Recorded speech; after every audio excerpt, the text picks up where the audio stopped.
ప్రస్తుతం తెలంగాణలో కొంత రాజకీయ వేడి రోజు రోజుకు రాజుకుంటుందని చెప్పుకోవచ్చు. ఎందుకంటే ప్రధానంగా అసెంబ్లీ ఎన్నికలు ముగిసాయి, కాంగ్రెస్ పార్టీ అధికారంలోకి వచ్చింది. ఇక పార్లమెంట్ ఎన్నికలు. సో పార్లమెంట్ ఎన్నికల్లో కాంగ్రెస్ పార్టీ కొంత టార్గెట్ గా ముందుకెళ్తుంది. ఖచ్చితంగా 14 స్థానాలు గెలుచుకోవాలని. ఇక బీఆర్ఎస్ పార్టీ కూడా ఖచ్చితంగా డబల్ డిజిట్ స్థానాలు అయితే అసెంబ్లీలో కోల్పోయినటువంటి పరాభవాన్ని పార్లమెంట్ లో బదిలీ తీర్చుకోవాలని చెప్పేసి బీఆర్ఎస్ పార్టీ ప్రయత్నం చేస్తోంది. సో ఈ రెండు పార్టీల మీద ప్రధానంగా కొంత మాటల యుద్ధం నడుస్తుంది. సో ఈ తరుణంలో ఏదైతే కేసీఆర్ తీసుకున్నటువంటి ఒక ప్రోగ్రామ్ లో, ఏదో రైతు పోరుబాట ప్రోగ్రామ్ లో కొంత ప్రభుత్వంపై తనదైనటువంటి శైలిలో విమర్శాస్త్రాలు సంధిస్తున్న, ముఖ్యంగా మంత్రులను ఉద్దేశించి ఇటు సీఎం రేవంత్ రెడ్డి ఉద్దేశించి కొన్ని వ్యాఖ్యలు చేసినటువంటి పరిస్థితి. ముఖ్యంగా ప్రభుత్వం నడపడం రేవంత్ రెడ్డికి చేత కాదు, ఆయన చేతగాని సీఎం, ఉన్నటువంటి మంత్రులందరూ కూడా చేతగాని దద్దమ్మలు అని చెప్పేసి కొంత తీవ్రమైనటువంటి పదిసార్లు చేస్తున్నటువంటి పరిస్థితి ఉంది. సో దీని గురించి మనతో మాట్లాడడానికి కాంగ్రెస్ పార్టీ అధికార ప్రతినిధి చరణ్ కౌశల్ గారు మనతో ఉన్నారు. నమస్తే. నమస్తే. ఏంటన్నా, కాంగ్రెస్ పార్టీ వాళ్ళకు అధికారం చేత కాదు, పాలించడం చేత కాదు, కరెక్ట్ గా 4 నెలల సమయానికి మళ్ళా తీసుకుపోయి 70 ఏళ్ళ వెనకబడేసి తెలంగాణ అంటారు. ఏంది పరిస్థితి? తెలంగాణను వాస్తవంగా 70 సంవత్సరాలు వెనుకకు తీసిపోయింది కేసీఆర్. సమైక్య రాష్ట్రంలో తెలంగాణకు 20,000 కోట్ల రూపాయల అప్పులు ఉంటే, తెలంగాణ వచ్చిన 9 సంవత్సరాల నరలనే 7 లక్షల కోట్ల రూపాయల అప్పు చేసి తెలంగాణ విధ్వంసం చేసి మిగులు బడ్జెట్తో తెలంగాణ రాష్ట్రం ఇస్తే అప్పుల పాలు చేసి 12వ రోజు నుంచి అప్పులు తీసుకునే పరిస్థితి పోవడానికి కారణం కేసీఆర్ గారు తీసుకున్న అసమర్థ నిర్ణయాలు, అసంపూర్తి నిర్ణయాలు, ఎవరి మాట లేనకుండా మునార్గా పోయి తెలంగాణ రాష్ట్రాన్ని మొత్తం పెద్ద ఎత్తున అప్పుల కూరల్లో చిక్కుపోవడానికి కారణం కేసీఆర్ గారి మూలం అనేది ప్రజలందరికీ తెలుసు. అదే కాకుండా ఇప్పుడు మొసలి కన్నీరు గారుస్తాం రైతుల పేరు మీద. రైతుల మీద కేసీఆర్కి ఏదో పెద్ద ప్రేమ ఉన్నట్టు, ఆయన హయాంలో దాదాపు 1,00,000 మంది రైతులు చనిపోయారు. కానీ 5 లక్షల రూపాయలు మాత్రం ఇచ్చి చేతులు ఊరుకురు. ఇప్పుడు మాత్రం 25 లక్షలు ఇవ్వాలని చెప్పేసి కాంగ్రెస్ పార్టీని బదనాం చేసే ప్రయత్నంలో భాగంగా కేసీఆర్ గారు ఒకసారి నల్గొండకు పోయి, ఇంకోసారి కరీంనగర్కు పోయి తెలంగాణ రాష్ట్రంలో రైతులు రెచ్చగొట్టే ప్రయత్నం కేసీఆర్ గారు చేస్తూ ఉన్నారు. గతంలో కేసీఆర్ గారు 9.5 సంవత్సరాల కాలం పాటు అధికారం నుండి కాంగ్రెస్ పార్టీగా ప్రతిపక్ష నేత రేవంత్ రెడ్డి గారు కావచ్చు, కాంగ్రెస్ పార్టీ నాయకులంతా ధర్నాలో, రేపు రాస్తారోకో, లేకపోతే జిల్లాల యాత్రలు ఉంటే మాత్రం ఎప్పుడు పోలీసు నిర్బంధాలు విధించి ఇంటి దగ్గరనే హౌస్ అరెస్ట్ చేసేవాడు. కానీ తెలంగాణ రాష్ట్రంలో కాంగ్రెస్ పార్టీ వారి జిల్లాలు విజిట్ చేస్తేనే కూడా తెలంగాణ రాష్ట్రంలో పోలీసు వ్యవస్థ వారికి రక్షణ కల్పించిందంటే తెలంగాణ రాష్ట్రంలో ప్రజారంజక పాలన అందిస్తూ ఉంది. ప్రజల చేత ఎన్నుకోబడిన ప్రభుత్వం కాబట్టి ప్రజల మేలు కోసం, ప్రజల బాగు కోసం పనిచేస్తూ ఉంది. అదే కాకుండా వాస్తవాలు మాట్లాడండి. మీరు వాస్తవాలు మాట్లాడితే మేము స్వీకరిస్తాం. కానీ మీరు కరీంనగర్ పోయి భారతీయ జనతా పార్టీని ఒక పల్లెత్తి మాటను కూడా, భారతీయ జనతా పార్టీ 2019 ఎలక్షన్లో తన మేనిఫెస్టోలో పెద్ద అక్షరాలతో 13 పేజీలో 60 సంవత్సరాలు నిండిన ప్రతి రైతుకు పెన్షన్ ఇస్తానని చెప్పారు. అదే కాకుండా రైతుల ఆదాయం రెట్టింపు చేస్తానని చెప్పారు. అదే కాక మినిమం సపోర్ట్ ప్రైస్ పెంచుతానని చెప్పారు. అదే కాకుండా మినిమం ప్రైస్ సపోర్ట్ ప్రైస్ పెంచనని చెప్పేసి ఢిల్లీలో రైతులు నిరాహార దీక్ష చేసి దాదాపు 700 మంది అమరులయ్యారు. వారి గురించి కేసీఆర్ ఏం మాట్లాడలే. అదే కాకుండా 100 రోజుల 10 దినాలు ఉన్నటువంటి ఎన్ఆర్జీఎస్ స్కీమ్ని ఆనాడు వ్యవసాయ రంగాన్ని అనుసంధానం చేసినాం మేము. కానీ దాన్ని 42 రోజుల్లో కుదించినప్పుడు దాని గురించి మాట్లాడలే. అదే కాకుండా మినిమం సపోర్ట్ ప్రైస్ యూపీఐలో 8 నుంచి 9% పెరిగింది ప్రతి సంవత్సరం. కానీ ఎన్డీఐలో ఓన్లీ 5% మాత్రం పెరిగింది. దాని గురించి మాట్లాడకుండా కాంగ్రెస్ పార్టీ బురదలే ప్రయత్నం, కాంగ్రెస్ పార్టీ ఏదో కరెంటు కష్టాలు కాంగ్రెస్ పార్టీ తెచ్చినట్టు, కరువు కాంగ్రెస్ పార్టీ తెచ్చినట్టు కేసీఆర్ గారు మాట్లాడుతూ ఉన్నారు. అదే కాకుండా వారే చాలా స్పష్టంగా చెప్పారు, నాగార్జున సాగర్లో 135 టీఎంసీలు మాత్రం ఉన్నాయి. ఇప్పుడు పోయినసారి 165 టీఎంసీలు పైచిలుకున్నాయి. డెడ్ స్టోరేజ్కి 14 టీఎంసీలు ఇంకా పైగా ఉన్నాయి. 7 టీఎంసీలు సరిపోతుందని చెప్పిండు. ఈ కేఎన్ఎంబి ఎవరే అని చెప్పి కేఎన్ఎంబి అనుమతి తీసుకోకుండా డెడ్ స్టోరేజ్లో ఉన్న వాటర్ని ఏ విధంగా రిలీజ్ చేయరు కదా. దానికి ఒక పద్ధతి ఉంది, నియమ నిబంధనలు ఉన్నాయి, కేంద్ర ప్రభుత్వ పరిధిలో ఉన్నది. కేఆర్ఎంబికి అప్పగించింది, ఎందుకు అప్పగించారు, అసలు ఎవరైనా అప్పగించారని ఒక క్వశ్చన్ రైజ్ చేశారు. అంటే మేము ఉంటే మెడల్ నుంచి అయినా తీసుకొచ్చి రైతులకు నీళ్ళు ఇచ్చేవారు, కాంగ్రెస్ పార్టీ ఆ చేత కాకుండా పోయింది అని చెప్పేసి అంటున్నారు. అంటే వాస్తవం శాతగాని దద్దమే కేసీఆర్. వాస్తవం మాట్లాడాలంటే కేసీఆర్ భాషను చూస్తే ఇంకా ఎట్లా అంటే మొసలికని గారుస్తున్నాడు. అదేవిధంగా తెలంగాణ రాష్ట్రంలో రైతాంగాన్ని, ప్రజల్ని పక్కదారి పట్టించే ప్రయత్నంలో భాగంగా కేసీఆర్ గారు ముందుకు పోతూ ఉండదు తప్ప వారి స్థితశుద్ధి లేదని చాలా స్పష్టంగా కనపడతా ఉంది. మీరే కేఆర్ఎంకి అప్పయ్యారు. అదే కాకుండా గోదావరి రివర్ బోర్డు మేనేజ్మెంట్ మీరే అక్కడ అప్లై అయ్యారు. ఇక్కడ కేఆర్ఎంబికి, అక్కడ జిఆర్ఎంబికి అప్పయ్యి తెలంగాణ రాష్ట్రంలో తెలంగాణకు రావాల్సిన కృష్ణా వాటర్లో కూడా మీరే కకృతిపడి తక్కువ టీఎంసీలు ఒప్పుకొని తెలంగాణ రాష్ట్రం ధ్వంసం చేసిందే మీరు. మీరు వచ్చిన తర్వాత ఒక ప్రాజెక్ట్ అయినా పూర్తయిందా? మీరు కట్టిన కాళేశ్వరం ద్వారా 1 ఎకరానికి నీరు రావడం లేదు. మీరు కట్టినటువంటి కలవూర్తి ఎత్తుకుపోతున్న పథకం ద్వారా నీళ్లు రావడం లేదు. మీరు కట్టినటువంటి శ్రీరామ భద్ర సంబంధించిన ఆ ప్రాజెక్టు పూర్తి కాలేదు. మీరు తీసుకున్నటువంటి ప్రాజెక్టులు విద్యుత్ ప్రాజెక్టు యాదాద్రి కావచ్చు, భద్రాద్రి పూర్తి కాలేదు. మిషన్ భాగీరథ, మిషన్ కాకతీయ ద్వారా పెద్ద ఎత్తున అవినీతి పాల్పడరు మీరు. అదేవిధంగా మిషన్ భగీరథలో 40,000 కోట్ల రూపాయలు ఖర్చు పెట్టి మీరే పార్లమెంట్ చెప్పారు 99.9% తెలంగాణ రాష్ట్రంలో ప్రతి ఇంటికి నీరు ఇస్తున్నాయని చెప్పారు. మరి ఎందుకు ఈరోజు నీళ్ళ కష్టాలు వచ్చినాయి తెలంగాణ రాష్ట్రంలో? అంటే నీళ్ళ కష్టాలు వచ్చినాయంటే ప్రధానంగా సీఎం రేవంత్ రెడ్డికి, ఇప్పుడు ఉన్నటువంటి సీఎంకి పరిపాలన చేత కాదు, ఆయన మంత్రి కాదు, మంత్రి చేసినోడు కాదు, ఆయనకి ఏం తెలియదు అని చెప్పేసి ఒక ప్రధాన వాక్యం. ఇంకా ఉన్న ఇప్పుడు మంత్రులకు కూడా అసలు అవగాహన లేదు, వాళ్ళకి ఎవరికి కూడా పరిపాలన చేత కాదు అని చెప్తున్నారు. అంటే వీళ్ళ పరిపాలన రాహిత్యం వల్లనే ఈరోజు తెలంగాణ ఆగమైంది అని ఒక ప్రధానమైనటువంటి ఆరోపణ నడుస్తుంది. తెలంగాణ రాష్ట్రంలో రేవంత్ రెడ్డి గారు 2007లో జెడ్టీసీ, 2009లో ఎమ్మెల్యే, 2007లో ఎమ్మెల్సీ, 2006లో జెడ్టీసీ, 2009లో ఎమ్మెల్యే, 2014లో ఎమ్మెల్యే, 18లో ఓడిపోతే మళ్ళీ 19లో MP, Congress party working president, అదేవిధంగా పిసిసి ప్రెసిడెంట్గా చాలా విస్తృతమైన అవగాహన నాయకుడు. అదే కాకుండా ప్రజా సమస్యల మీద నిరంతరం పోరాటం చేసే వ్యక్తి కాబట్టి వారికి విస్తృతమైన ప్రజా సంబంధాలున్నాయి. అదే కాకుండా అవగాహన ఉంది కాబట్టి తెలంగాణ రాష్ట్రంలో 3 నెలల కాలంలోనే ప్రజారంజక పాలన అందిస్తా ఉన్నాయని చెప్పి ప్రజలంతా కీర్తిస్తూ ఉన్నారు కాంగ్రెస్ ప్రభుత్వాన్ని. రేపు జరగబోయే పార్లమెంట్ ఎలక్షన్లో కాంగ్రెస్ పార్టీ 14 పార్లమెంట్ స్థానాలు గెలుస్తాయని చెప్పేసి ప్రజలే చర్చించుకుంటా ఉన్నారు. అదే కాకుండా మా మంత్రివర్గంలో మంత్రులు కూడా ఉత్తమ్ కుమార్ రెడ్డి గారు గతంలో మంత్రి చేసిరు. అదే కాకుండా వారు 99 నుంచి ఎమ్మెల్యేగా కొనసాగుతూ ఉన్నారు. వారు గతంలో మంత్రి చేసిరు, ఎంపీగా పనిచేసారు, కాంగ్రెస్ పార్టీ అధ్యక్షుడిగా పనిచేసారు, అంతకుముందు వర్కింగ్ ప్రెసిడెంట్గా పనిచేసారు, 610 జీవో మీద పనిచేసారు. కోమరెడ్డి గారు మాజీ మంత్రే, శ్రీధర్బాబు గారు ఎమ్మెల్యేగా, అదేవిధంగా చీఫ్ విప్గా, అదే కాకుండా శాసనసభల మంత్రిగా, ఆనాడు విద్యాశాఖ మంత్రిగా పూర్తి స్థాయిలో అవగాహన నాయకుడు. తుమ్మల నాగేశ్వర గారు గతంలో మంత్రిగా పనిచేసిన వ్యక్తి. అదేవిధంగా పొంగులేటి శ్రీనివాసరెడ్డి గారు మాజీ ఎంపీ, అదేవిధంగా ప్రెసిడెంట్ ఎమ్మెల్యే, మంత్రిగా పనిచేస్తూ ఉన్నారు. పొన్నం ప్రభాకర్ గారు ఆనాడు ఎంపీల పూర్వంకు కన్వీనర్గా పనిచేసారు, ఇప్పుడు మంత్రిగా ఉన్నారు. వారు ఎన్ఎస్యూ నుంచి రాజకీయాల్లోకి వచ్చిన వ్యక్తి. అదేగా కొండ సురేఖ గారు మాజీ మంత్రి. సీతక్క ఉద్యమం నుంచి వచ్చింది, అణగారిన వర్గాల కోసం ఆమె అడవి బాట పట్టి ఆ అడవి బాట నుంచి వచ్చిన తర్వాత ఎమ్మెల్యే 2 సార్లు, ప్రతిపక్ష టీడీపీలో ఒకసారి ఎమ్మెల్యే, కాంగ్రెస్ పార్టీలో ఎమ్మెల్యే, ప్రతిపక్షంలో ఉన్న తర్వాత మంత్రి అయింది. అదే కాకుండా ఆదివాసీ సమస్యల మీద జాతీయ స్థాయిలో ఆమె పనిచేసింది. మహిళా జాతీయ ప్రధాన కార్యదర్శి కూడా జాతీయ స్థాయిలో పనిచేసినటువంటి నాయకురాలు. అదే కాకుండా ఇంకెవరున్నారు, స్పీకర్గా ఉన్నటువంటి వ్యక్తి కూడా మాజీ మంత్రి, అదేవిధంగా ప్రెసిడెంట్ స్పీకరు. అదే కాకుండా మా ఆర్థిక శాఖకు సంబంధించినటువంటి మా బట్టి విక్రమార్క గారు గతంలో వారు డిప్యూటీ స్పీకర్గా పనిచేసిన, అంతకుముందు చీఫ్ విప్గా పనిచేసారు, తర్వాత వర్కింగ్ ప్రెసిడెంట్గా, సిఎల్పి నేతగా, అంచెలంచెలుగా విస్తృత అనుభవం ఉన్నటువంటి నాయకుడు. అంటే అది దామోదర రాజేశ్వర సమైక్య రాష్ట్రంలో వారు డిప్యూటీ సీఎంగా పనిచేసారు. ఆనాడే విద్యాశాఖ మంత్రిగా, ఆరోగ్య శాఖ మంత్రిగా ఇప్పుడున్నారు, గతంలో డిప్యూటీ సీఎంగా పనిచేశారు. తెలంగాణ రాష్ట్రంలో ఉన్నటువంటి మంత్రులంతా విశేషమైనటువంటి అనుభవము, అదే కాకుండా విస్తృతమైన పరిచయాలు, చట్టాల మీద కావచ్చు, పరిపాలన మీద విస్తృతమైనటువంటి అనుభవం ఉంది కాబట్టి తెలంగాణ రాష్ట్రంలో మంచి ప్రజారంజక పాలన అందిస్తూ ఉన్నారు.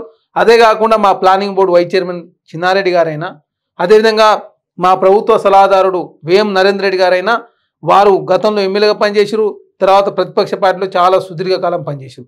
మా శబిరేల్ గారు ప్రభుత్వ సలహాదారు, వారు గతంలో మంత్రిగా పనిచేశారు. అంటే మా పార్టీలో ఎవరికి పదవులు ఇచ్చినా విస్తృతమైనటువంటి ప్రజా సంబంధాలు, అదేవిధంగా విషయాల మీద అవగాహన ఉంటుంది కాబట్టి కాంగ్రెస్ పార్టీ ఆచితూచి వ్యవహరిస్తాం. అందుకే ఈ 4 నెలల కాలంలో తెలంగాణ రాష్ట్రంలో ఖర్చులు తక్కువ చేసుకునే కార్యక్రమం కావచ్చు, ఆదాయ మార్గాలు పెంచుకునే కార్యక్రమం కావచ్చు, అదే కాక తెలంగాణ రాష్ట్రంలో ఎన్ని సమస్యలు ఉన్నాయి, ఈ సమస్యలన్నీ ఏ విధంగా పరిష్కరిద్దాం, ఉద్యోగ నోటిఫికేషన్ ఏ విధంగా చేద్దాం, అదే కాకుండా భవిష్యత్తులో ఏం చేస్తే తెలంగాణ రాష్ట్రంలో ఆర్థిక వ్యవస్థ గాడిలో పడతాయని చెప్పేసి ప్రతి ఎత్తున చర్చించుకుంటూ మంచి అద్భుతమైన నిర్ణయాలు తీసుకుంటా ఉంటే చూసి ఓరలేక కేసీఆర్ గారు ఇట్లాంటి వ్యాఖ్యలు చేస్తా ఉంటారు. కేటీఆర్ హరీష్ రావు కానీ కేటీఆర్ కానీ నల్గొండలో కేటీఆర్, సిరిసిల్లలో హరీష్ రావు ఒక వ్యాఖ్యలు చేశారు. ఏం చూసి కాంగ్రెస్ పార్టీకి ఇప్పుడు ఓట్లు వేయాలి పార్లమెంట్ ఎన్నికల్లో? 4 గ్యారెంటీలు అమలు అన్నారు, అందులో అరకొరగా చేసి 25,000 ఇవ్వలేదు, కేవలం ఉచిత బస్సు అన్నారు, ఆ ఉచిత బస్సు ఏదో ఇస్తున్నారు. ఇక 2 లక్షల రుణమాఫీ రాగానే రేవంత్ రెడ్డి అన్నది ఏంటంటే డిసెంబర్ 9వ తారీఖున ఓరి నేను రాగానే రుణమాఫీ చేస్తా, ఎవరైనా తెచ్చుకోని ఉంటే పోయి తెచ్చుకోరు అని చెప్పిండు. ఇంతవరకు అతి గతి రుణమాఫీ అంటాడు. ఏ విధంగా మీరు చూస్తారు దీన్ని? వాస్తవంగా చెప్పాలంటే గతంలో మీరు రుణమాఫీ చేస్తా అని చెప్పేసి ప్రజలను 5 సంవత్సరాల కాలం పాటు వారిని పెద్ద ఎత్తున ఇబ్బందులకు గురి చేసి బ్యాంకు డిఫాల్టర్గా కావడానికి కారకులు మీరే. తర్వాత చేసిరా అంటే ఎలక్షన్లు వస్తున్న సందర్భం 18,000 కోట్ల రూపాయలు మాఫీ చేసిరు, ఇంకా 12,000 కోట్ల రూపాయలు మాఫీ చేయలే. అదే కాకుండా మీరు ఇచ్చినటువంటి ఏ గ్యారెంటీ మీరు అమలు చేయకుండా 10 సంవత్సరాల కాలం పాటు అధికారం నుండి పెద్ద ఎత్తున తెలంగాణ రాష్ట్రాన్ని దోసుకున్నది మీరు. కానీ కాంగ్రెస్ పార్టీగా గతంలో 2004లో అధికారులకు వచ్చి జాతీయ స్థాయిలో 1,50,000 కోట్ల రూపాయలు రుణమాఫీ చేసింది కాంగ్రెస్ పార్టీ. కాబట్టి ప్రజలంతా కాంగ్రెస్ పార్టీ విశ్వసిస్తూ ఉన్నారు. ఖచ్చితంగా కాంగ్రెస్ పార్టీ రుణమాఫీ చేస్తుందని చెప్పి నమ్ముతా ఉన్నారు. ఖచ్చితంగా ఆఫ్టర్ పార్లమెంట్ ఎలక్షన్ తర్వాత రుణమాఫీ కాంగ్రెస్ పార్టీ చేయబోతా ఉంది. గతంలో చేసినాం, భవిష్యత్తులో కూడా చేస్తామని చెప్పి ప్రజలు నమ్ముతా ఉన్నారు. కాకపోతే బీఆర్ఎస్ పార్టీ నాయకులు కాంగ్రెస్ పార్టీ విమర్శించాలి కాబట్టి విమర్శిస్తా ఉన్నారు. మరి మీరు చేసిన 7 లక్షల అప్పుల గురించి ఎందుకు మాట్లాడరు? అదే కాకుండా మేము ఇచ్చినటువంటి 6 గ్యారెంటీల్లో 12 హామీలు ఉన్నాయి. మేము ఆల్రెడీ 6 కంప్లీట్ చేసినాం.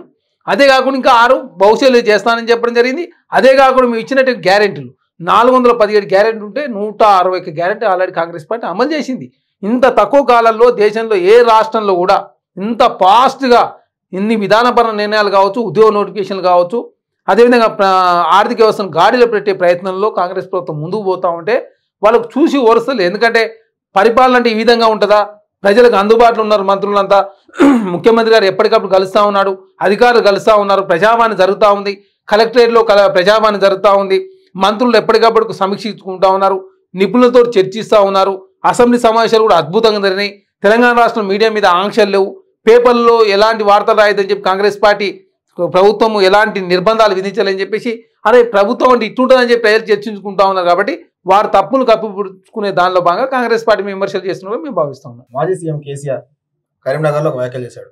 రైతులు కండోంలా అది నేతల గురించి మాట్లాడుతూ కండోంలు అమ్ముకొని బతకాలి అని కొంతమంది వ్యాఖ్యలు చేశారు. అంటే నేతలను కండోంలు అమ్ముకొని బతకాలా, అసలు ఎలాంటి వ్యాఖ్యలు అని చెప్పేసి కొన్ని లత్కోరు సీఎం గా ఉన్నాడు అని చెప్పేసి కూడా అలాంటి వ్యాఖ్యలు చేసినటువంటి పరిస్థితి. అంటే ఆ భాష ఎట్లా చూడాలి ఇప్పుడు? ఇక కేసీఆర్ గారు అర్థం లేని ఆరోపణలు. నేతల మీద అంత ప్రేమ ఉంది కదా, కాంగ్రెస్ పార్టీ నేతల మీద ప్రేమ ఉంది కాబట్టి కొండ సురేఖ గారిని కాంగ్రెస్ పార్టీ మంత్రి చేసింది.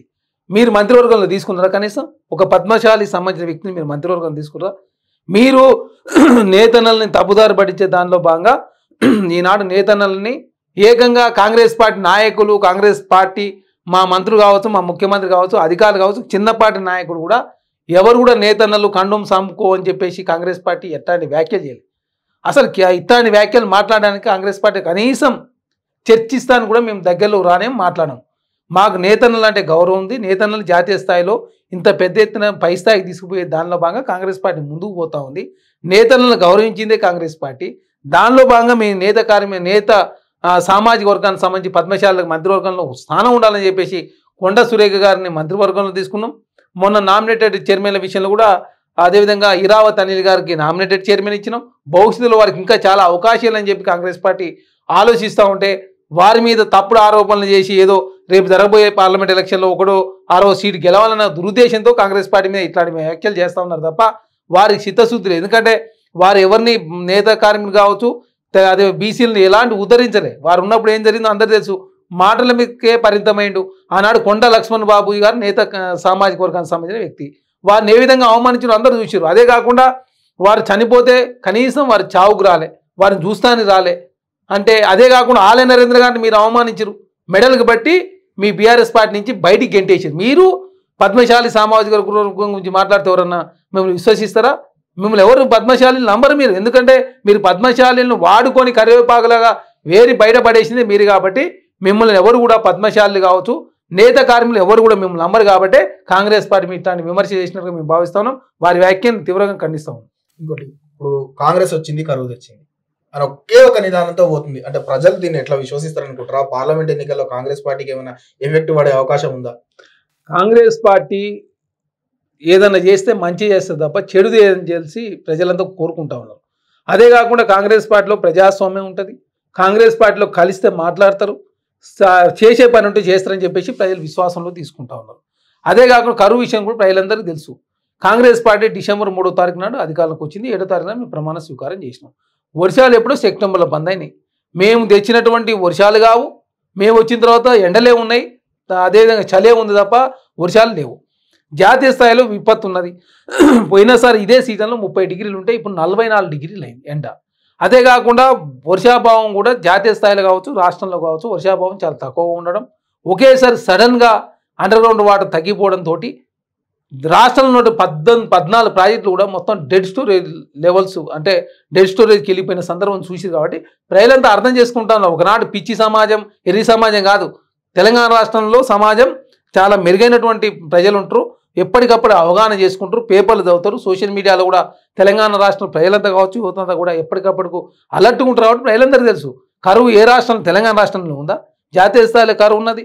అదే కాకుండా రైతాంగాన్ని వారు మోసం చేస్తూ ఉన్నారు. వారు ఉన్నప్పుడు కూడా రైతులకు సంబంధించి కరెంటు పంటలు ఎండిపోయినప్పుడు 10,000 రూపాయలు ఇచ్చిరు ఆనాడు కాంగ్రెస్ పార్టీకి మేము ఎక్కువ అని చెప్తే ఇవ్వలేదు, కనీసం కలవలే. అదే కాకుండా గిరిజనులకు బేడీ లేచి రైతుల ఖమ్మం జిల్లాలో మిర్చి రైతులకు బేడీ లేచి జైల్లో పెట్టిన చరిత్ర కేసీఆర్ గారిది.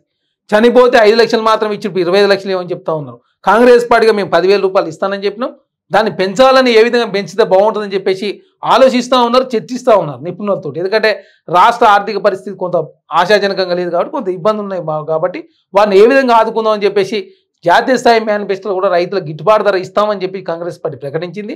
అదే కాకుండా కర్ణాటకలో కావచ్చు, తెలంగాణలో కావచ్చు, కాంగ్రెస్ పార్టీ ఎక్కడ అధికారులు అక్కడ రైతుల నుంచి వరి ధాన్యం కొనుగోలు చేస్తూ ఉన్నారు. నీకు ఛత్తీస్గఢ్లో అయితే గతంలో ఏకంగా పేడ నుంచి కూడా కొనుగోలు చేసిన సందర్భం. అంటే కాంగ్రెస్ పార్టీ రైతు పక్షపాతి అని చెప్పేసి తెలంగాణ రాష్ట్ర ప్రజలంతా కూడా విశ్వసిస్తూ తెలంగాణ రాష్ట్రంలో కాంగ్రెస్ పార్టీ సీట్లు ఖచ్చితంగా 14 పార్లమెంట్ స్థానాలు తక్కువ కూడా గెలవబోతా ఉంది. బీఆర్ఎస్ పార్టీ 0కే పరిమితం అవుతుంది కాబట్టి కాంగ్రెస్ పార్టీ ఇట్లాంటి విమర్శలు చేస్తూ ఉన్నారు. ఇప్పుడు ప్రధానంగా ఇంకొక అంశం ఏంటంటే, ఇప్పుడు వస్తున్న అంశం కాంగ్రెస్ పార్టీ ఏదైతే నిన్న పంచ్ న్యాయ్ అని చెప్పేసి ఒక రిలీజ్ చేయడం జరిగింది. ఈ రోజు తుక్కుగూడ సభలో దాన్ని బహిరంగంగా తెలుగులో రేవంత్ రెడ్డి గారు చేస్తారని చెప్పేసి అయితే వెంటనే హరీష్ రావు దానికి రాహుల్ గాంధీకి డైరెక్ట్ ఒక లెటర్ రాశారు. మీరు తెలంగాణలో ఇచ్చినటువంటి హామీలే చేయలేదు, అన్ని అబద్ధపు హామీలు ఇవ్వడమే కాంగ్రెస్ యొక్క చరిత్ర, ఇలాంటి హామీలు ఇచ్చే ముందు ఒకసారి మానుకోవాలి అని హరీష్ రావు రాహుల్ గాంధీకి నేరుగా లేఖ రాశారు. అంటే ఎట్లా చూడవచ్చు అసలు దీన్ని? హరీష్ రావు గారు తెలంగాణ ఉద్యమంలో పెట్రోల్ దొరికింది కానీ అగ్గిపెట్ట దొరకలే. ఆనాడే తన మూలంగా చాలా మంది విద్యార్థులు అమరులయ్యారు. తర్వాత వారు ఇచ్చినటువంటి హామీలు మీరు 2014 నుంచి 2024 వరకు మీరు మొత్తం శుద్ధభూషణ్ అని చెప్తున్నారు కదా, మీరు ఇచ్చినటువంటి హామీలు రైతు రుణమాఫీ చేస్తాను చేయలే, విద్యార్థులకు 5,500 కోట్ల రియంబర్స్మెంట్ ఇస్తేనే ఇవ్వలే, మహిళా సంఘాలకు 4,500 కోట్ల రూపాయలు రుణమాఫీ చేస్తానని చెప్పి మాట ఇచ్చి 10 సంవత్సరాల కాలం పాటు మాట నిలుపుకోలేదు.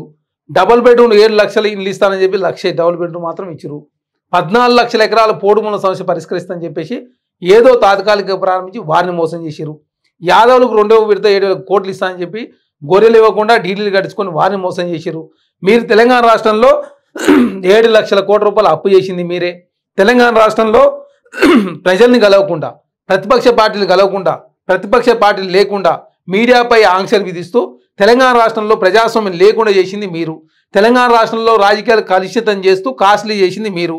మీరు తెలంగాణ రాష్ట్రంలో మీరు ఇచ్చినటువంటి హామీలు నెరవేర్చకుండా కాంగ్రెస్ పార్టీ మీద మీరు విమర్శలు చేస్తే ఎవరు నంబరు? రాహుల్ గాంధీ గారికి లేఖ రాసే స్థాయి ఇది కాదు. ఎందుకంటే మీరు అసలు రేపు పార్లమెంట్ ఎలక్షన్లో మీకు ఓట్లు వేస్తే మీరు ఏం చేస్తే చెప్పండి. మీరు 9 మంది ఎంపీలు గెలిచి ఎన్నిసార్లు మీరు పార్లమెంట్లో మాట్లాడరు? మా కాంగ్రెస్ పార్టీలు 255 సార్లు మాట్లాడితే మీరు యావరేజ్గా 230 సార్లు మాత్రమే మాట్లాడారు. మరి మీరు తెలంగాణ రాష్ట్రం కోసం పనిచేస్తాం, తెలంగాణ రాష్ట్రం కోసం పుట్టింది బీఆర్ఎస్ పార్టీ అని చెప్పి మీరు తెలంగాణ కోసం ఎన్ని క్వశ్చన్స్ చేసిరు?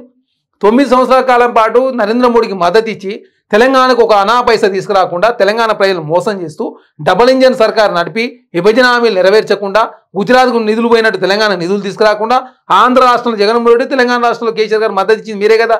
మీరు ఎలక్షన్ల ముందు తెలంగాణ రాష్ట్రంలో మైనార్టీస్ ఓట్ల కోసం, ముస్లింల ఓట్ల కోసం Bharatiya Janata party BRS party వేరైన ముద్రలో భాగంగా మీరు వేరు అని చెప్పే ప్రయత్నం మీరు చేస్తా ఉన్నారు. కానీ ప్రజలు విశ్వాసంలో తీసుకుంటా ఉన్నారు. కాంగ్రెస్ పార్టీ మాట అంటే మాట మీద ఉంటుంది. తెలంగాణ రాష్ట్రం ఇస్తానని చెప్పి ఇచ్చారు.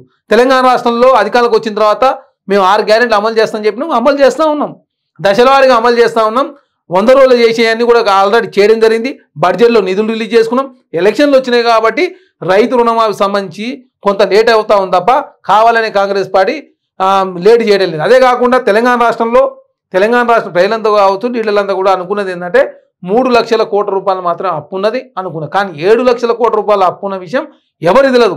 ఆ వచ్చి కుర్చీలో కూర్చున్న తర్వాత మాత్రమే వాస్తవ విషయాలు తెలియదు. ఎందుకంటే ఏనాడు కేసీఆర్ గారు అసెంబ్లీలో కావచ్చు, శ్వేతపత్రం కావచ్చు, ఎవరిని కలుసుడు కానీ, వాస్తవ విషయాలు బయటకు చెప్పడం కానీ ఏది లేదు. జీవోలు కూడా నెట్లో పెట్టకపోవడం మూలంగా ప్రజలకు కావచ్చు, డీటెయిల్ కావచ్చు, వాస్తవ సమాచారం తెలియదు. కాబట్టి తెలంగాణ రాష్ట్రంలో కొంత ఈ ఆర్థిక సంక్షోభం నుంచి గట్టెక్కించే దానిలో భాగంగా కాంగ్రెస్ పార్టీ అనుకున్న స్థాయిలో చేసే ప్రయత్నం చేస్తున్నప్పటికీ కొంత లేట్ అవుతా ఉంది. ఈ లోపు ఎలక్షన్ నోటిఫికేషన్ వచ్చింది కాబట్టి రుణమాఫీ లేదు, ఖచ్చితంగా భవిష్యత్తు చేస్తుందని చెప్పి వీళ్ళంతా నమ్ముతా ఉన్నారు. ఓవరాల్ ఇప్పుడు కాంగ్రెస్ పార్టీ ఇప్పుడు ఉన్నటువంటి పరిస్థితుల్లో ఏదైతే బీఆర్ఎస్ పార్టీ కూడా బీఆర్ఎస్ పార్టీని టీఆర్ఎస్ గా మారుద్దామని అనుకుంటారు, అంటే అదేమైనా ఫలించే అవకాశం ఉందా? ఇప్పుడు తెలంగాణ రాష్ట్రంలో నీళ్లు, నిధులు, నియామకాలు, అస్తిత్వం, ప్రజాస్వామ్యం ఉండాలని చెప్పి ప్రజలు కోరుకున్నారు. మేము కూడా 5 ఉండాలని చెప్పి కోరుకున్నాం. ప్రజాస్వామ్యం లాస్ట్ నుంచి ప్రజాస్వామ్యం ఉండాలని చెప్పి కోరుకొని ప్రజలు ఏదనుకుంటే అది చేయడానికి, ప్రజలు ముఖ్యమంత్రి గారు కలవడానికి, మంత్రులను కలవడానికి, అధికారులను కలవడానికి, అదే కాక నిర్బంధాలు లేకుండా ధర్నాలు చేసుకుని ఇందిరా పార్క్ కాడ ధర్నా చేసుకోవడానికి కావచ్చు, అదేవిధంగా ప్రగతి భవన్ కాడ గేట్లు తీసేసి కంచెలు తీసేసి కార్యక్రమంలో ప్రజాస్వామ్యం ముందుకు పోతుంది. అదే కాకుండా అస్తిత్వం, తెలంగాణ రాష్ట్రంలో ఏ అస్తిత్వం కోసం అయితే కోరుకున్నాం అంటే టీఎస్ ప్లేస్లో టీజీ, ఆనాటి టీజీ కోసం పెద్ద ఎత్తున రాష్ట్ర వ్యాప్తంగా ఉద్యమాలు కూడా జరిగిన సందర్భం. అదే కాకుండా గద్దర్ గారి జయంతి, గద్దర్ గారికి సంబంధించిన విగ్రహం ట్యాంక్ పెట్టుడు, గద్దర్ గారి పేరు మీద అవార్డులు ఇచ్చుకునే కార్యక్రమం. అదే కాకుండా అందశ్రీ గారి గీతాన్ని తెలంగాణ గీతంగా ప్రకటించుకోవడం అంటే తెలంగాణ రాష్ట్రంలో అస్తిత్వం, ప్రజాస్వామ్యం రెండు అయిపోయినాయి. నీళ్లు, నిధులు, నియామకాల విషయంలో ఆల్రెడీ కాంగ్రెస్ పార్టీ సెప్టెంబర్ 17 లోపు నియామకాలు చేస్తానని చెప్పినాం, జాబ్ క్యాలెండర్ ప్రకటిస్తానని చెప్పినాం. ఆల్రెడీ తెలంగాణ రాష్ట్రంలో కాంగ్రెస్ పార్టీ వచ్చిన తర్వాత గత ప్రభుత్వం వేసినటువంటి నోటిఫికేషన్లు అయినా కూడా త్వరితగతిన పూర్తి చేయాలని చెప్పేసి 30,000 ఉద్యోగాలు కూడా ఇవ్వడం జరిగింది. నియామకాలు కావచ్చు, నిధులు కావచ్చు, నిధుల విషయంలో ఎక్కడ కూడా పారదర్శకంగా ఉండాలని చెప్పి కాంగ్రెస్ పార్టీ కోరుకుంటా ఉంది. కాబట్టి నిధులు ఉంటేనే, బడ్జెట్లో నిధులు ఉన్న తర్వాత దానికి కేటాయించిన తర్వాత టెండర్లు వేసి ఆ పనులు చేయాలని చెప్పి కాంగ్రెస్ పార్టీ కోరుకుంటా ఉంది. మీలాగా 40,000 కోట్ల రూపాయలు పనులు చేయించుకొని కాంట్రాక్టర్లు పెద్ద ఎత్తున మీరు తెలంగాణ రాష్ట్రంలో ఇబ్బంది పెడతా ఉన్నా, అట్లాంటి పరిస్థితి ఉండదు అని చెప్పి కాంగ్రెస్ పార్టీ కోరుకుంటా ఉంది. అంటే ఇక్కడ ప్రధాన ఆరోపణ, ఎప్పుడైతే అసెంబ్లీ ఎన్నికల ముందు ఏదైతే 7,000 కోట్ల రూపాయలకు సంబంధించి రైతు బంధు నిధులు ఉన్నాయో అవి అసెంబ్లీ ఎన్నికల తర్వాత కాంగ్రెస్ ప్రభుత్వం వచ్చిన తర్వాత ఆ నిధులు ఎక్కడ పోయినాయి, సొంత కాంట్రాక్టర్లకు చెల్లించుకున్నారు. ముఖ్యంగా ఎవరైతే అసెంబ్లీ ఎన్నికల్లో కాంగ్రెస్ పార్టీకి డబ్బు పంపిణీ చేశారో ఆ కాంట్రాక్టర్ల బిల్లులు క్లియర్ చేశారు, ఆ నాయకులకు పంపించారనేది ప్రధాన ఆరోపణ. అంటే వాస్తవానికి ఆ 7,000 కోట్ల రూపాయలు మిస్సింగ్ అయ్యాయా, లేకపోతే ప్రజాధనానికి పంపిణీ చేశారు? అదే వాస్తవంగా చెప్పాలంటే డిసెంబర్ 3వ తారీఖున మేము అధికారులకు వచ్చినాం. మధ్యలో నవంబర్ మాసంలో ఏం జరిగింది, ఆ నవంబర్ మాసంలో రైతు బంధు సంబంధించినటువంటి నిధులు వేస్తానని చెప్పేసి దాన్ని రాజకీయం చేసే దానిలో భాగంగా అక్కడ అమౌంట్ లేకున్నా కూడా మేము పెద్ద ఎత్తున వేస్తున్నాం అని చెప్పేసి హరీష్ రావు గారు మాట్లాడడంతో ఎలక్షన్ కమిషన్ సుమోటో స్వీకరించి బంద్ చేయడం జరిగింది. తర్వాత ఈ 7,000 కోట్ల రూపాయలన్నా ఉన్నాయని చెప్పి మేము చెక్ చేసినప్పుడు వాళ్ళే కాంట్రాక్టర్లకు పైసలు ఇచ్చి అదేదో కాంగ్రెస్ పార్టీ మీద నెట్టే ప్రయత్నం వారు చేస్తూ ఉన్నారు. కాంగ్రెస్ పార్టీగా చిత్తశుద్ధి ఉంది కాబట్టి మేము 5,500 కోట్ల రూపాయలు రైతు అకౌంట్లో వేసినాం. 92% రైతు బంధు ఇచ్చిన సందర్భం. అదే కాకుండా తెలంగాణ రాష్ట్రంలో మీరు చూస్తూ ఉన్నారు అన్నీ ఒక్కొక్క సమస్యను పరిష్కరించు ముందుకు పోతూ తెలంగాణ రాష్ట్రంలో సెక్రటరీ ఉంటే సెక్రటరీలో ప్రతి ఛాంబర్ను ఉపయోగించుకునే కార్యక్రమం కావచ్చు. ప్రగతి భవన్లో 5 బిల్డింగ్లు ఉంటే ఒక్క బిల్డింగ్ వేస్ట్ చేయకుండా ప్రగతి భవన్ ప్లేస్లో ప్రజాభవన్ ఏర్పాటు చేసుకొని అక్కడ ప్రజాభవన్ నడుస్తూ ఉంది. ఒక ఆఫీస్ చిన్నారెడ్డి గారి ఆఫీసు, ఒక భవన్లో సీతక్క గారు, ఇంకొక భవన్లో బట్టి విక్రమార్క గారు, అదే ఇంకొక భవన్ ఖాళీగా ఉంటే ఎస్సీ ఎస్టీ బీసీ విద్యార్థుల కోసం ట్రైనింగ్ క్యాంపును అక్కడ పెట్టిందంటే కాంగ్రెస్ పార్టీ తెలంగాణ రాష్ట్రంలో ఎవరు గతంలో కట్టినటువంటి వ్యక్తులు ఎవరు కట్టినా కూడా అది ప్రజల సొమ్మే కాబట్టి ప్రజల సౌకర్యార్థం కాంగ్రెస్ పార్టీ వాడుకుంటా ఉన్నాం. కేంద్రంలో భారతీయ జనతా పార్టీ అధికారంలో ఉంది కదా, మేము నరేంద్ర మోడీ గారిని కలవని చెప్పే ప్రయత్నం తెలంగాణ కాంగ్రెస్ ప్రభుత్వం చేయడం లేదు. ఇప్పటికి చాలా దఫాలుగా వెళ్ళి వెనుకబడిన జిల్లాలకు సంబంధించి కావచ్చు, కేంద్రానికి రాష్ట్రానికి ఉన్నటువంటి సంబంధాల విషయం కావచ్చు, గత ప్రభుత్వంలో ఏదైతే డాక్యుమెంట్ సబ్మిట్ చేయకుండా కేంద్రం నుంచి రావాల్సిన నిధులు లేకపోవడం మూలంగా పెద్ద ఎత్తున తెలంగాణకు అన్యాయం జరిగింది. కాబట్టి ఆ పరిస్థితి లేకుండా ఎప్పటికప్పుడు క్లియర్ చేసుకునే దానిలో భాగంగా తెలంగాణ రాష్ట్ర ప్రయోజనాలే ముఖ్యం అని చెప్పేసి కాంగ్రెస్ పార్టీ రేవంత్ రెడ్డి గారు భావించింది. కాబట్టి ఇప్పటివరకు కేంద్రం నుంచి చాలా పెద్ద ఎత్తున నిధులు వచ్చినాయి. మెహదీపట్నం సంబంధించిన ఫ్లేవర్ సమస్య పరిష్కారమైంది. అదేవిధంగా మేడ్చల్ రోడ్డు సంబంధించిన సమస్య పరిష్కారమైంది. కరీంనగర్ రోడ్డుకు సంబంధించిన డిఫెన్స్ ల్యాండ్ పరిష్కారం ఏంటంటే కాంగ్రెస్ పార్టీ ఆచి తూచి ప్రజల సౌకర్యార్థం తెలంగాణ ప్రయోజనాలు ముఖ్యం అని చెప్పేసి ఎప్పటికప్పుడు భావిస్తూ ఉంది. కాబట్టి తెలంగాణ రాష్ట్రంలో ప్రజారంజక పాలన అందిస్తూ ఉన్నాం. 9 సంవత్సరాల కాలం పాటు మీ చేయని పనులను మేము చేస్తా ఉన్నాం. అంటే ఇప్పుడు మొన్న ఒక వ్యాఖ్య కూడా చూసాం, మొన్న మోడీ ఆదిలాబాద్ సభలో మోడీని రేవంత్ రెడ్డి పెద్ద అన్న తర్వాత కేటీఆర్ కూడా కొన్ని వ్యాఖ్యలు చేశాడు. కేటీఆర్ కు మోడీ రేవంత్ రెడ్డికి మోడీ పెద్ద అన్నట్లయితాడు అంటే దేశంలో రాహుల్ గాంధీ అయితే కాంగ్రెస్ ప్రభుత్వం రాదని ఆయనకు అర్థమైపోయింది, అందుకే మీరు సహకరించాలని పరోక్షంగా మోడీ నెక్స్ట్ సారి గెలుస్తాడని రేవంత్ రెడ్డి పరోక్షంగా చెప్పిండు.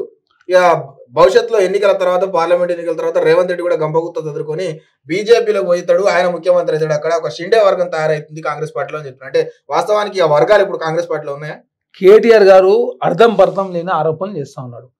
తనే ఒకసారి కాంగ్రెస్ పార్టీ కేంద్రంలో అధికారులను తీసుకురావడం కోసం తెలంగాణ నుంచి 2,500 కోట్ల రూపాయలు తీసుకుపోయి కేంద్రానికి ఇచ్చినని చెప్తా ఉన్నాడు. ఒక అంచెం ఇది చెప్తా ఉన్నాడు. రెండోసారి ఏమో నరేంద్ర మోడీ గారు పెద్ద వయసులో పెద్దవాడు కాబట్టి దేశానికి ప్రధానమంత్రి అనేది పెద్ద పదవి కాబట్టి గౌరవార్థం అన్నా అని మాది రేవంత్ అన్న ప్రభుత్వం, మాది కేసీఆర్ గారి ప్రభుత్వం. వాళ్ళ గతంలో కేసీఆర్ గారిని ఏమని పిలుస్తారు? కేసీఆర్ సార్ అని పిలుస్తారు. మా రేవంత్ అన్న ఏం పిలుస్తారు? రేవంత్ అన్న. తను అన్న అనే పదానికి ఎక్కువ ప్రిఫరెన్స్ ఇస్తాడు కాబట్టి ప్రతి వ్యక్తిని అన్న అని పిలుస్తాడు కాబట్టి దానిలో భాగంగా పెద్ద అన్న అన్నాడు. మా రేవంత్ అన్నని పిలుస్తాం, మేమైతే పిలుస్తాం. ఎవరైనా కూడా తెలంగాణ ప్రజలంతా కూడా రేవంత్ అన్న. రాజశేఖర రెడ్డి గారిని ఎట్టయితే రాజ్యాన్ని పిలిచారో తెలంగాణ రాష్ట్రంలో రేవంత్ రెడ్డి గారిని రేవంత్ అన్నని పిలుస్తారు. కేసీఆర్ గారిని ఎవరైనా అన్నాని ఎవరిని పిలవగా మేమైతే చూడలేదు. కేసీఆర్ అంతా సారు సారు సారు కారు పదారు అని చెప్పారు. ఈ స్టైల్లో ఉంటుంది మీదంతా. అదే కాకుండా ఒకసారి కాంగ్రెస్ పార్టీ చిండి అవుతాడు అంటున్నాడు. భారతీయ జనతా పార్టీకి ఉన్నది 8 స్థానాలు, కాంగ్రెస్ పార్టీకి ఉంది 64 స్థానాలు. ఆల్రెడీ ఇక్కడ ముఖ్యమంత్రి ఉన్నాడు, మాకు ప్రజాస్వామ్యం ఉంది, జాతీయ స్థాయిలో ఇండియా కూడా అధికారంలోకి వస్తూ ఉంది.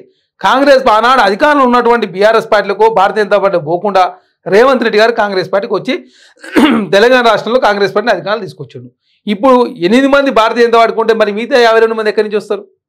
అంటే అర్థం లేని ఆరోపణలు చేస్తూ తెలంగాణ రాష్ట్రంలో అధికారం కోల్పోయిన వ్యక్తి ఏ విధంగా మాట్లాడతాడో కళ్ళుదాగిన కోతిలాగా ఏది పడితే అది మాట్లాడే ప్రయత్నం కేసీఆర్ గారు, అదేవిధంగా కేటీఆర్ గారు, హరీష్ రావు గారు చేస్తూ ఉన్నారని చాలా స్పష్టంగా కనపడతాం.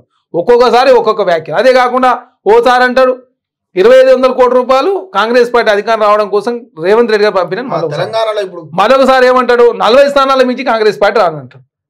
2500 కోట్ల రూపాయలు ఇచ్చిందని ఆయన అంటాడు. 40 స్థానాలు రానంటే మరి భారతీయ జనతా పార్టీ కేంద్రంలో వస్తుంది మీరు అనేదా? అంటే మీకు భారతీయ జనతా రావాలని ఉందా? మీరు ఎటు సైడ్ ఉన్నారు? మరి మీ మేనిఫెస్టో ఏంది? మీరు ఎటు సైడ్ ఉన్నారు? ఇటు ఇండియా కూటమిలో ఉన్నారా, అటు ఎన్డీఏ కూటమిలో ఉన్నారా? అసలు మీరు ఎటు సైడ్ ఉన్నారు? ఆడనా మగనను?